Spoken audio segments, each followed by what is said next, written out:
সন্তান হারানোর শোকে অঝরে কাঁদছেন মা, মূর্ছাও যাচ্ছেন বারবার। বাবা শোকে পাথর। এলাকার প্রিয় মুখ জাহিদুল ইসলামের এমন মর্মান্তিক মৃত্যুতে কাঁদছেন গ্রামের মানুষরাও। মৃত্যুর আগের রাতে মায়ের সঙ্গে শেষবারের মতো কথা হয় পারভেজের।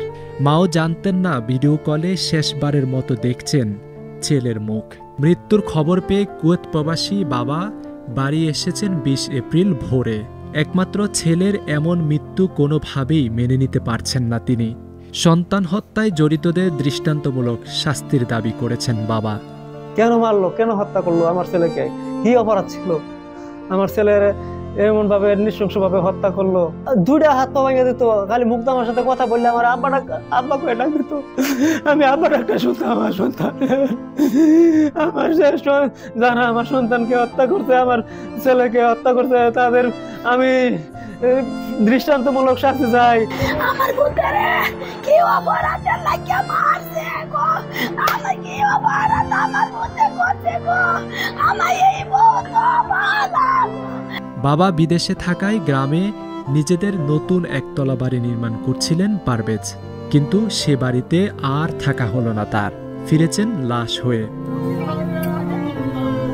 পারভেজের মৃত্যুর খবরে ভালুকার বিরুনিয়া ইউনিয়নের কাইছান গ্রামে ভিড় করেছেন এলাকার মানুষ। পারভেজের খুনিদের দ্রুত গ্রেফতার ও ফাঁসির দাবি জানান স্থানীয়রা। আমাদের চোখের সামনে বড় হয়েছে, খুব ভালো ছেলে ছিল, কারোর সাথে কোনোদিন মাথা উঁচু করে কথা বলতো না, এই আর লেখাপড়া করতেছে, ডাকাতে থাকতো। আজকে যে এই মর্মান্তিক দুর্ঘটনা ঘটেছে, এটা সুস্থ এবং সুস্থ বিচার চাই আমরা।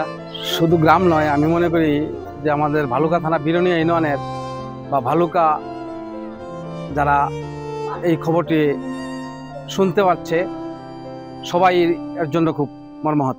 এই ছেলে ভালো ছিল, ভদ্র ছিল। যারা এই ঘটনা ঘটাইছে এবং হত্যা করছে তাদের সুষ্ঠু বিচার যাতে হয় সেই দাবি করছেন। দ্রুত সময়ের ভিত্তিতে দ্রুত বিচারের মাধ্যমে, দ্রুত বিচার আইনে তাকে প্রকাশ্যে ফাঁসিতে ঝুলিয়ে বিচার করা হোক, যাতে আর কোনো বাবা মার এরকম মেধাবী সন্তান জীবন না দেয়। ১৯ এপ্রিল বিকেলে রাজধানীর বনানীতে প্রাইম এশিয়া বিশ্ববিদ্যালয়ের শিক্ষার্থী জাহিদুল ইসলামকে প্রকাশ্যে ছুরিকাঘাতে হত্যা করে দুর্বৃত্তরা। প্রাইম এশিয়া বিশ্ববিদ্যালয়ের টেক্সটাইল বিভাগের ৬ষ্ঠ সেমিস্টারের শিক্ষার্থী ছিলেন তিনি।